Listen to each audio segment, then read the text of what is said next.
At ayun na nga mga Bebe Loves, nandito tayo para kumain ng goto bulalo.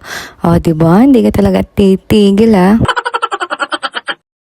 At ayun na nga mga Bebe Loves, nandito lang pala to sa may Kalawan. So, ayan. Ito ay pabing. So, gawa nga pala sa Carabao ang kanilang mga putahe dito. So, ayan. Let's go!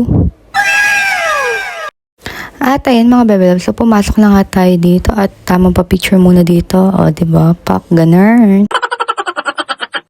At ayan mga Bebe Loves, so ayan, nag-iisa lang yung brunch nandito sa may Kalawan at umorder na nga pala kami. At madami din sila dito mga pampasalubong. Ayan. Amazing! At ayan mga Bebe Loves, umorder din pala ako dyan ng Quezon Tikoy. So ayan, umorder na nga din pala kami dito. Ayan yung kanilang menu.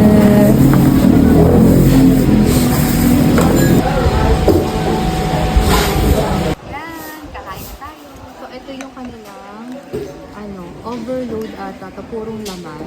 Tapos ito yung regular laman. Ito ay 100, ito ay 150. Pero solid pala itong 150. Ang daming ang daming meat. Naman natin. Wow! Solid.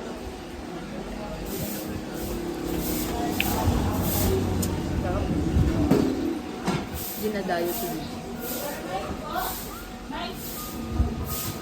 Kain.